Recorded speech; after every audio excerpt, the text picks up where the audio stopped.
देखिए क्वेश्चन है जो मेरे से ऑलमोस्ट मेरे हर सेशन में कोई ना कोई ज़रूर पूछता है, स्पेशली आप लोगों की एज ग्रुप में, कि सर आपकी सारी बातें समझ आती है लेकिन हमको ये नहीं समझ आता हम करें क्या, है ना, कि डिफरेंट क्या करें, अपने पोटेंशियल को कैसे पहचानें, कुछ अलग करें तो क्या करें। आप कहते हो अलग करो, अलग तो अलग क्या करें। तो अब हमको ढूंढना है आज मिल करके कुछ ऐसे करियर ऑप्शंस जो ज़्यादातर लोगों को या तो पता ही नहीं है, पता भी है तो उनको ये नहीं पता है कि इसकी बड़ी विजन क्या है। उनको लगता है कि हाँ इसमें कुछ नहीं पड़ा है, लेकिन हो सकता है उसमें बहुत कुछ पड़ा हो। जैसे फोटोग्राफी, अगर आप बात करोगे अपने घर वालों से या किसी से भी, तो वो क्या कहेंगे, क्या करेगा फोटोग्राफी करके, पासपोर्ट साइज की फोटो खींचेगा क्या, माइंड में वही आता है। लेकिन आपके सामने एक फोटोग्राफर बैठा हुआ है। तो किसी भी फील्ड की कोई लिमिट नहीं है, बस विजन चाहिए होती है बड़ी हमको। अगर एक आइडिया दूं तो जितना आप पूरी जिंदगी में कमाने का सोच रहे हो, अगर मैं फाइनेंशियली भी बात करूं, उतना एक महीने में कमा सकते हो। ये बात समझ आती है, डाइजेस्ट होती है? yes, sir. नहीं होती है। नहीं होती है ना? होती तो है, बट ये एक तरह से क्वेश्चन मार्क बन जाता है हमारी लाइफ में कि कैसे हम इस तरफ परस्यू कर सकते हैं, कि हम कैसे आगे बढ़े, है ना? क्योंकि हम देख नहीं पाते हैं। जो देख सकते हैं वो अपना एक्सपीरियंस शेयर नहीं करते हैं दुनिया के साथ में, क्योंकि वो ये चाहते हैं कि मैं अपने सीक्रेट्स को अपने पास ही रखूं। कहीं और भी लोग मेरी फील्ड में आ गए तो मेरा पता नहीं क्या होगा। तो यहाँ पर कुछ अलग होने वाला है। If you have something to say, कुछ आइडियाज़ हैं कि ये किया जा सकता है लेकिन मेरे को ये नहीं पता कैसे, तो मैं आपको एक ब्रॉडर विजन दे सकता हूँ कि ये कहाँ तक आप इसमें जा सकते हो और कैसे जा सकते हो। सर जैसे मेरा इंटरेस्ट है नेल आर्ट्स वगैरह और ये सब क्रिएटिव फील्ड्स जितनी भी हैं, तो उसमें मैं देखती हूँ जैसे नेल आर्ट्स के लिए आजकल कोई प्रोफेशनल हमें कोई ट्यूटर नहीं है या कोई देने वाला। जितना हम सीखते हैं वो ऑनलाइन या यूट्यूब से वीडियोज़ वगैरह देख के सीख पाते हैं। तो अगर मैं उस टाइप का कुछ खोल सकती हूँ जैसे जिसमें मैं नेल आर्ट प्रोफेशनली सिखा दूँ, या फिर अपना खुद का नेल आर्ट का सलून जैसे जिसमें मैं नेल आर्ट की सर्विसेज देती हूँ, क्योंकि ये भी बहुत कम है आजकल नेल आर्ट के सलून्स वगैरह भी। तो ये कोई नई फील्ड होगी एक। Excellent idea. Let's give a big hand for her. हाँ. Why not?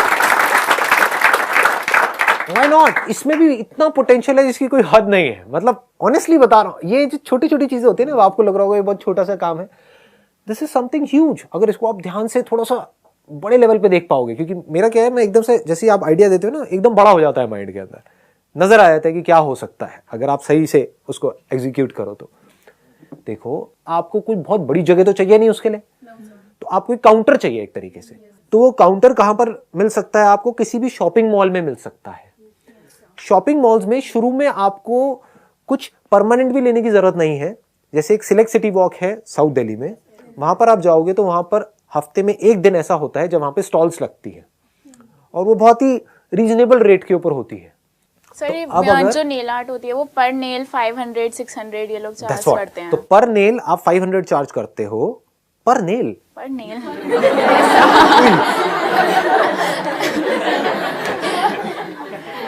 मुझे भी लगा लो अपने साथ, हमें भी थोड़ा पैसा कमा दो जी।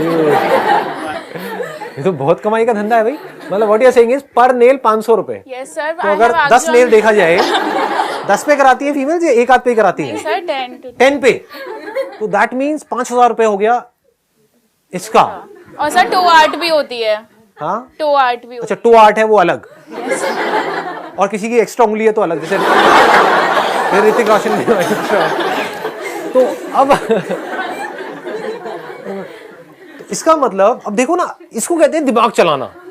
अब आपने ये आइडिया दिया, अब लगाओ दिमाग कितना बड़ा हो सकता है।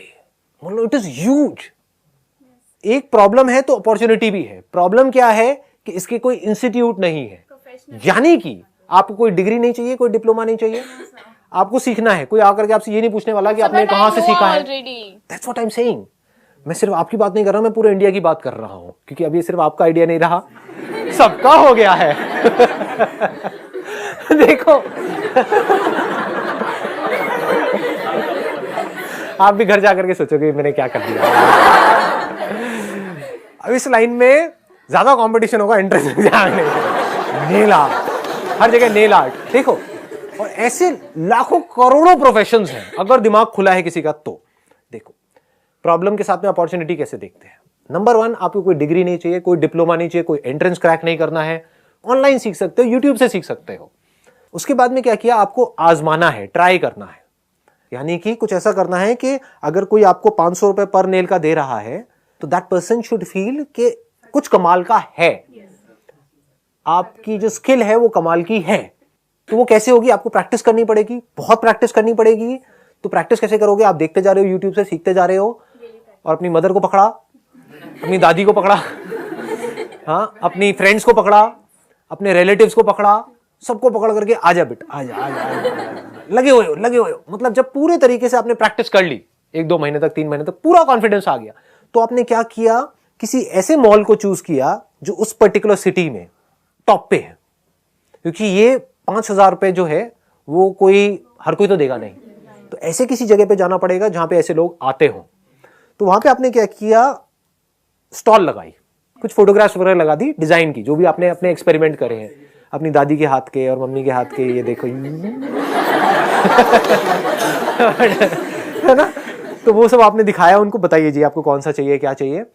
अगर दिन का, पूरे दिन में पता नहीं कितने लोग वहां पर आने वाले, हजारों लोग आने वाले हैं, उसमें से सिर्फ 10 लोगों का भी आपने नेल आर्ट किया, कमाया कितना? 50,000 रुपए। बन गए एंटरप्रेन्योर।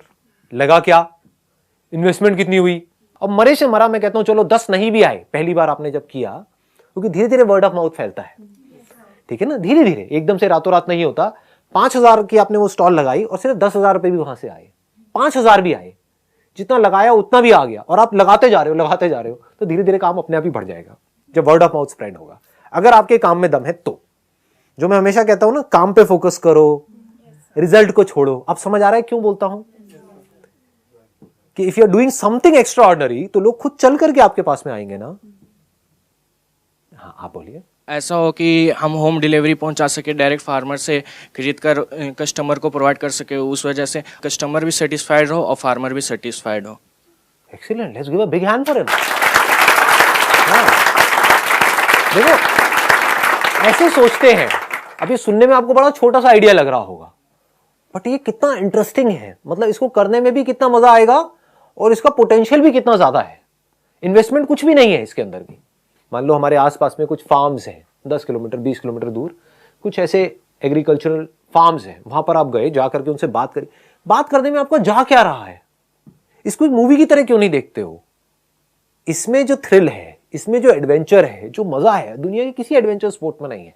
मतलब कि हम हाथ पैर मार रहे हैं आगे बढ़ने के लिए, ग्रो करने के लिए। ग्रो तो करना ही है ना, कुछ तो करना ही है, अपनी लाइफ बनाने के लिए हम ट्राई कर रहे हैं। इसमें मजा है ज्यादा, या बैठ करके बस 3 घंटे तक पिक्चर देख रहे हैं, खुश होकर के बाहर आ गए हैं, यहां पता नहीं क्या हो गया। वो अपनी जगह पर है, मैं ये नहीं कह रहा मूवीज नहीं देखनी है, बट मैं ये कह रहा हूं कि this is much more entertaining. मतलब लाइफ को ऐसा बनाओ, एक बर्डन की तरह मत देखो अपनी लाइफ को, जैसा कि सब आपके आसपास में लोग और घर वाले चाहते हैं कि आप ऐसा मानो कि लाइफ एक बर्डन है, एक रेस है, कंपटीशन है, आपको ज्यादा मार्क्स लाने हैं, आपको ये करना है, आपको ऐसे मत देखो लाइफ को। ठीक है, जबरदस्ती अगर आपके ऊपर प्रेशर ज्यादा है, वो करना पड़ रहा है, करो, लेकिन साथ साथ में कुछ तो हाथ पैर मारो ना। लाइफ में आगे जाकर के ये रिग्रेट तो ना रहे कि मैंने कभी कुछ ट्राई ही नहीं किया। तो ये बड़ा इंटरेस्टिंग आइडिया है जो ये बोल रहे हैं। ये समझ पा रहे हो ना आप क्या है? कुछ नहीं करना है, खेतों में जाना है, लोटा लेके नहीं जाना है। क्यों जाना है? खेतों में जा करके वहां पे जो फार्मर्स हैं उनसे बात करनी है। अपने 1-2 और अगर कोई थोड़े से पागल टाइप के दोस्त हैं आपके, थोड़े मेरे टाइप के कैरेक्टर अगर आपके फ्रेंड सर्कल में है या कुछ है, उनको भी साथ में मिला लो। मतलब 2-3 दोस्त इकट्ठे हो गए, फिर वहां पर गए, वहां पर जा करके और कुछ नहीं तो देखो उन लोगों की लाइफ क्या है। स्कूल्स में होता नहीं है कि आपको ले करके जाते हैं इंडस्ट्री दिखाने के लिए, तो यही सोच लो कि मैं काम करने के लिए या बिजनेस करने के लिए नहीं जा रही हूँ। डोंट थिंक कि मैं बिजनेस कर रही हूँ या बिजनेस कर रहा हूँ, मैं कुछ सीखने के लिए जा रहा हूँ। इसमें मजा आएगा या नहीं आएगा? आप किसको ऑब्जर्व कर रहे हो, किसको स्टडी कर रहे हो? लाइफ को स्टडी कर रहे हो, कितना कुछ सीखने को मिलेगा। आप उनसे बात कर सकते हो कि आप 20 रुपए का बेच रहे हो और मार्केट में वो जो हमारे घर के पास में दुकान वाला है वो 100 रुपए का बेच रहा है, कि हो क्या रहा है? तो बताएगा देखो जी ये पूरा का पूरा सिस्टम है। तो उनको आप बोलो कि अगर थोड़ा बहुत मुझे अपने घर के लिए चाहिए तो आपसे ले सकता हूं। आपके घर वाले भी खुश। आपकी माँ को और क्या चाहिए? हाँ, सब्जी वाले से 5-5 रुपए के लिए पीछे लड़ती है। तो फिर आपने अपने पहले घर के लिए लिया, फिर बोला कि मेरे को अपने पड़ोसी के लिए भी चाहिए। पड़ोसी भी आपके पास आएंगे लाइन लगा करके, क्योंकि पैसे बचाना किसको नहीं अच्छा लगता है, और वो भी फ्रेश वहां से आ रहा है डायरेक्ट, बीच में कोई चैनल नहीं है। तो अब ये काम आपको चलाना नहीं पड़ेगा, ये अपने आप ही चल जाएगा वर्ड ऑफ माउथ से। आपकी मदर के पेट में बात पचेगी। कि अरे तुम कहाँ ये 100 रुपए का लेते हो, मेरा बेटा तो 20-20 रुपए में ला रहा है। तो पूरे आपके ब्लॉक में बात फैल जाएगी, आपका अपार्टमेंट है जो भी है जहां पर भी आप रहते हो वहां पर बात फैल जाएगी। तो अब आपको उनके पास नहीं जाना पड़ेगा, वो खुद चल करके आपके पास में आएंगे कि बेटा हमारे लिए भी जरा कुछ कर दो। तो आपने वहां पर उस बंदे से लेना शुरू कर दिया, थोड़ा प्रॉफिट उसको भी देना शुरू कर दिया। उसको बोला देख तू मार्केट में 20 रुपए का बेच रहा है, मैं तेरे से 30 का लूंगा, तो वो भी खुश। उसको बोलो कि मेरे को क्वालिटी बढ़िया चाहिए, जो सड़ा हुआ माल है वो मार्केट में दे और जो तेरा बेस्ट माल है वो मुझे दे, मैं तुझे 30 रुपए दूंगा। और आपने ऑनेस्टली बता दिया कि देखो मैं 30 रुपए का पीछे से लेती हूँ। कोई झूठ बोलने की जरूरत नहीं है लाइफ में, आगे बढ़ने के लिए कोई घपला करने की जरूरत नहीं है। आपने ईमानदारी से बता दी कि मैं वहां से 30 रुपए का लेकर के आती हूं या आता हूं और इसमें मेरा इतना खर्चा होता है, इतना मैं अपने पास में रखता हूं इसके अंदर। बट आप अगर देखोगे तो आपको मार्केट से सस्ता ही मिल रहा है। अगर वो कहते हैं कि नहीं इसे कम में दे दो, तो बोलो आप डायरेक्ट जाकर के ले लो। देखो ईमानदारी में बड़ी ताकत है। अभी आप लोगों को पता नहीं है ईमानदारी की ताकत क्या है। Honesty is the best policy. इस तरह से आप कितना ग्रो कर सकते हो बताओ, ऊपर की लिमिट क्या है, पोटेंशियल क्या है। क्या कभी भी ऐसा होगा कि वो लोग जो घरों में जहां पर आप सप्लाई कर रहे हो वो लोग सब्जियां खाना बंद कर देंगे, खाना खाना बंद कर देंगे? पॉसिबल है? इम्पॉसिबल। तो आपका बिजनेस कभी भी बंद हो सकता है, कम हो सकता है, या बढ़ना ही बढ़ना है फ्यूचर में? बढ़ना ही बढ़ना है। कंपटीशन क्या है इस बिजनेस के अंदर आपके लिए? जीरो। क्यों? क्योंकि खच्चरों की ऐसी सोच है ही नहीं। लोग वही करेंगे जो सब कर रहे हैं। आप अकेले दिख रहे होगे दूर दूर तक जो ऐसा कुछ कर रहे होगे, इस वीडियो के बावजूद। देख रहे हो, ये कड़वा सच है। अलग करने का दम होता नहीं है लोगों के अंदर। तो ये मत समझना कि अगर ये वीडियो आ गई तो पता नहीं लाखों लोग ये कर देंगे, नहीं करेंगे। वो वही अपनी गवर्नमेंट जॉब की तैयारी करेंगे, सरकारी नौकरी सरकारी नौकरी सरकारी नौकरी, एसएससी, सॉरी एसएससी, हाँ वही गवर्नमेंट जॉब्स के लिए रेस लगी हुई है। कितने लोग अप्लाई कर रहे हैं? 10 लाख 20 लाख। जॉब कितनों को मिलती है? 3000 4000। भागो इस रेस में। क्यों? क्योंकि हमारे घर वाले भी कह रहे हैं भागो, और सब भाग रहे हैं तो मैं भी भाग रहा हूं, तो मुझे बड़ा अच्छा लग रहा है ये करके। बट अगर एक्चुअल में आपको एक ढंग की लाइफ चाहिए तो ऐसी सोच चाहिए जिस सोच की मैं बात कर रहा हूं। Please have a seat. एक बहुत बड़ी बात आपको यहां पर बताता हूं, अगर आप जेन्युइनली कुछ ऐसा कर गए तो ये मत समझना आप सिर्फ अपने लिए कुछ कर रहे हो। आप लाखों जो इंडिया में स्टूडेंट्स हैं या जो और आपके जैसे लोग हैं जिनको समझ नहीं आ रहा है हम क्या करें, उनके लिए एक ऐसा दरवाजा खोल रहे हो जिसके बारे में अभी किसी को पता ही नहीं है। क्योंकि ऐसे ही एग्जाम्पल्स हमको चाहिए एक्चुअल में सोसाइटी के अंदर। ऐसे हीरो नहीं चाहिए AIR1, समझ गए? उनको हीरो बनाया जा रहा है। न्यूज़पेपर्स के अंदर उनकी फोटोग्राफ्स दी जा रही है, जिसको देख देख करके आपके पेरेंट्स भी चमक रहे हैं कि ये क्या है। हाँ, आपको सपने आ रहे हैं मेरी भी AIR बनाई। ऐसे हीरो चाहिए सोसाइटी को, या ऐसे जैसे कि अभी यहां पर डिस्कशन चल रही है? हीरो तो आप बन ही जाओगे, क्योंकि चढ़ते सूरज को सलाम है, पैसे को सलाम है। अगर आप यहां से फाइनेंशियली सक्सेसफुल हुए तो आपकी फैमिली में, आपके फ्रेंड सर्कल में आपका एग्जाम्पल दिया जाएगा बाकी सबको। तो अगर आपने रेस से कुछ अलग किया और फिर आपका एग्जाम्पल दे रहे हैं इस दुनिया में, तो आप एक असली हीरो हो। You are the real hero. समझ गए ना? क्योंकि आप रास्ते खोल रहे हो इस दुनिया के लिए, अनएम्प्लॉयमेंट को एम्प्लॉयमेंट में कन्वर्ट कर रहे हो, अलग अलग रास्ते खोल करके। तो बनना है तो ऐसे बनो। समझ गए? सर, हम कुछ नया ट्राई करते हैं, फेल हो जाते हैं, फिर कुछ नया ट्राई करते हैं, फिर फेल हो जाते हैं। तो सर थर्ड टाइम तो हम ये सोचेंगे कि हम ये आइडिया ड्रॉप कर देते हैं या फिर किसी और आइडिया के बारे में सोचते हैं। ये तो कन्वेंशनल पाथ पर भी है या वहां पर नहीं है? वहां पे ज्यादा है। यहां पर फेलियर होने के चांसेस है क्या? पहले तो आप मुझे ये समझा दो। ये जैसे किसान वाला एक एग्जांपल था, सिंपल सा फार्मर वाला। यहां पर फेलियर का मतलब क्या है? फेल हो सकते हो, चाहो भी तो नहीं हो सकते। गए उस बंदे के पास में, उसकी थोड़ी बहुत फोटो वोटो खींची, उससे बात करी, यहां पर फेलियर है कहां? उससे जा करके थोड़ी सी उसकी खेतों में से वो वैसे ही दे देगा आपको सब्जी। आप उसके पास गए हो तो वैसे ही दे देंगे, लो 2-4 किलो ले जाओ फ्री में। तो आप तो वहां पे वैसे ही सक्सेसफुल हो गए, फ्री में माल आ गया आपके घर में। हाँ, तो फेल हो गए कहां? मैंने अब तक जो भी एग्जांपल्स दिए, वहां पर कितने की इन्वेस्टमेंट है? 1 लाख रुपए की, 2 लाख की, 5 लाख की। आपको एक एंट्रेंस को क्रैक करना है, वहां पर कितने की इन्वेस्टमेंट है? लाखों। वहां पर फेलियर होने के चांसेस क्या है? 90%, 95%, 99%। यहां पर इन्वेस्टमेंट क्या है? जो भी अब तक हमारा डिस्कशन हुआ है, 0। सक्सेसफुल होने के चांसेस क्या हैं? 90%, 95%, 99%, सच है झूठ है, 100 भी छोड़ दो, 90%। इसको समझदारी कहेंगे, ये जो पूरी दुनिया आपको कह रही है करने के लिए फिर भी आप वो कर रहे हो प्रेशर की वजह से, डर की वजह से, उसको समझदारी। Somebody wants to really go for a competition exam or IS or something like that, but nobody is forcing that person, but that person really wants to do that. So then, वजह क्या है करने की? so society, same thing. Excellent point, इन्होंने बहुत अच्छा point बोला है यहाँ पर कि अगर कोई इन कॉम्पिटिटिव एग्जाम्स में जाना चाहता है या चाहती है, इसलिए नहीं कि मुझे इसको क्रैक करना है और मुझे सेफ्टी चाहिए, सिक्योरिटी चाहिए, क्योंकि 90% लोगों को यही चाहिए, उनको कंट्रीब्यूट नहीं करना है सोसाइटी को। बट अगर अंदर से आपके आ रहा है कि मुझे मान लो ये ऑफिसर बनना है, इसको क्रैक करके, सिविल सर्विसेज को क्रैक करके और जेन्युइनली कुछ चेंज लेकर के आना है सोसाइटी के अंदर, then hats off to you. But अगर एक्चुअल में ये है तो अभी आप बोल रहे हो ये है, लेकिन एक्चुअल में कुछ और ही है, समझ गए ना? एक्चुअल में ये है कि अगर मैं ये कर गई तो कितना मजा आएगा, बत्ती वाली गाड़ी मिलेगी, समझ गए? लाइफ सेट है, मेरे को घर मिलेगा, मेरे को इतनी सैलरी मिलेगी, उसके बाद में पेंशन भी मिलेगी, मेरे घर वाले कितने खुश हो जाएंगे। तो अब होगा क्या, आप वहां पहुंच भी जाओगे और वहां पहुंच करके आपने देखा, बड़े अपने सपने पिरोए थे कि मेरे को ये करना है वो करना है, वहां जाकर के देखा पूरा सिस्टम करप्ट है, आपके ऊपर भी लोग करप्ट है, नीचे भी करप्ट है। अब क्या करोगे? लगाओ दिमाग।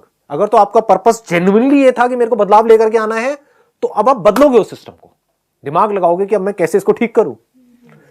अगर फोकस यही था जो सारे घर वाले आपके दिमाग में भर रहे हैं, सरकारी नौकरी, सरकारी नौकरी, सरकारी नौकरी, तो क्या होगा, जैसे ही वो आपको नौकरी मिल जाएगी, सक्सेस आपके दिमाग पे चढ़ जाएगी और उस नौकरी को खोने का डर आपके ऊपर इतना हावी हो जाएगा कि अगर वहां पर करप्शन है और आपने अपने घर वालों से बात भी करी, घर वाले क्या कहेंगे, तो अपने काम से काम रख। Sometimes it happens कि हम जैसे जो पॉलिटिकल लोग के अगेंस्ट नहीं जा सकते, बिकॉज जो सिविल सर्वेंट्स होते हैं वो नहीं जा सकते, तो वो भी येस और नो, मतलब they work according to them. तो फिर मत करो वो काम, एज सिंपल एज दैट। आपको कठपुतली बनना है, वही मैं पूछ रहा हूं, इसको ध्यान से समझना मैं क्या कह रहा हूं। If you are taking that job of social welfare, if that is your motive, तैयार होकर के जाना कि ये तो फिर एक लड़ाई है, it's not a cake walk. क्या वहां जाओगे और एकदम से आपको सब कुछ अच्छा अच्छा अच्छा अच्छा होने लग जाएगा, या आपके आसपास में ऊपर लोग बैठे होंगे, जाओ भला करो दुनिया का। ऐसा नहीं होगा। दुनिया मरती है, मर जाए, हमारी जेब में पैसा आना चाहिए।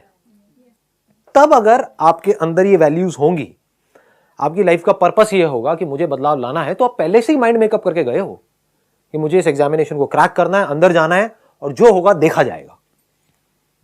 इस तरह से आप चल रहे हो तो हैट्स ऑफ टू यू। नहीं तो कठपुतली हो, क्या कर रहे हो, अपनी ईगो को सेटिस्फाई कर रहे हो, अल्टीमेटली एक लाइबिलिटी हो हमारी कंट्री के ऊपर, सोसाइटी के ऊपर। एक ऐसा बंदा जो सरकारी इस मशीनरी में फिट हुआ पड़ा है लेकिन अपना काम ढंग से नहीं कर रहा है, वो हम लोगों के लिए अच्छा है, बुरा है? बुरा है। हम उसको दुआएं देंगे, बद दुआएं देंगे, तो आपको भी बदुआएं मिलने वाली है। इस शर्मिंदगी के साथ जी सकते हो तो बहुत बढ़िया, जीते रहो। शीशे में अपने आप को देखो, हाँ मैं तो ये हूं, मैं तो वो हूं, क्या हो, बददुआ मिल रही है 125 करोड़ लोगों की आपको, सच है ये। तो आपको ये होना चाहिए कि मैंने अपनी लाइफ में क्या किया, ये नहीं कि क्या अचीव किया। अचीव समझ गए ना किस वे में? नौकरी अचीव करी, घर अचीव किया, गाड़ी अचीव करी, ये पैसा अचीव किया, ये वो, ये सब कचरा है, कुछ नहीं है। मैं इसमें इंटरेस्टेड हूं आपने अपनी लाइफ में क्या काम किया। जैसे ही वहां आप उसमें जाओगे, आपकी वो जॉब लगी जो ड्रीम है आपके पेरेंट्स की, तो आपको इतना बड़ा हीरो बना दिया जाएगा जिसकी कोई हद नहीं है। कहां कहां तक लड्डू बटेंगे आप सोच भी नहीं सकते। तो उनकी नजर में क्या हुआ, आपकी लाइफ का जो मकसद था वो पूरा हो गया, जबकि एक्चुअल में कुछ भी नहीं हुआ है। अभी आपने किया ही क्या है, अभी तो काम शुरू हुआ है और आपको लग रहा है काम खत्म हो गया। इसीलिए हमारी कंट्री का ऐसा हाल है। अपब्रिंगिंग ही गलत है, वैल्यूज ही गलत है, हीरो गलत लोगों को बनाया जा रहा है। हीरो बनाना चाहिए उसको, अगर आप एक गवर्नमेंट जॉब में गए, आपने क्या किया, क्या आपने इंपैक्ट डाला इस सोसाइटी के ऊपर, क्या काम किया, चेंज क्या लेकर के आए, हैव यू चेंज समथिंग। चाहे आप एक, जरूरी नहीं आपको कोई बहुत बड़ा चेंज लेकर के आना है। आप एक गवर्नमेंट स्कूल के टीचर हो, तो आपने ये ठान लिया कि मुझे बाकियों का नहीं पता, लेकिन मेरे कॉन्टैक्ट में जो बच्चे आएंगे, ये 50 बच्चे हैं मेरे कॉन्टैक्ट में, हर साल ये 50 नए बच्चे मेरे कॉन्टैक्ट में आएंगे, इनकी लाइफ तो मैं बदल दूंगी। इनके एक एक के साथ में बैठूंगी और कोशिश करूंगी किसी भी तरह से ये अपने पोटेंशियल को पहचान सके, और कुछ नहीं तो इनको अप्रिशिएट करूंगी। वो भी बहुत बड़ी चीज होती है। एक बच्चे के लिए अप्रिसिएशन से बड़ा कुछ होता नहीं है, वो लाइफ को ऐसे चेंज कर देता है। स्कूल टाइम में मेरी एक मॉरल साइंस की टीचर थी, उसने पता नहीं क्या, मैं तो थका हुआ स्टूडेंट था, वैसे ही उसने बोल दिया क्लास के सामने कि संदीप तुम बहुत आगे जाओगे लाइफ में। मुझे अभी तक याद है वो बात। आपको भी याद होंगी अपनी ऐसे कोई ना कोई टीचर्स जिसने आपको कुछ अच्छा बोला, और वो भी याद होंगी जो मारते थे पीटते थे। मैं ये तक सोचता था स्कूल में कि जब मैं निकल जाऊंगा ना स्कूल से तो मर्डर करूंगा। तो टीचर भी बहुत मारती थी, बहुत पिटाई हुई है। मैंने सोचा था, अब हंसी आती है अपना। सही में सोचता था कैसे मारूंगा बाहर निकल कर, मूवीज तो देखता ही था ना। तो अब आपको देखना है आपको कैसा बनना है। इससे होता क्या है, हमको अंदर से सेटिस्फैक्शन मिलती है। यही लाइफ का पर्पस है और कुछ नहीं है। क्लियर हो गया ना? तो मैं ये नहीं कह रहा ये करना है वो करना है, purpose must be clear. Purpose must not be money, purpose must not be security, purpose must not be कि मुझे ये पोजीशन चाहिए, मुझे ये रैंक चाहिए। That must not be the target, that must not be the purpose. वो purpose ही गलत है। Purpose must not be job, purpose must be कि इस जॉब के थ्रू मैं क्या करने वाली हूं, और फिर अपना गोल बनाना है और फिर वहां पर अपना 100% लगा देना है, तब मजा आएगा खेल में।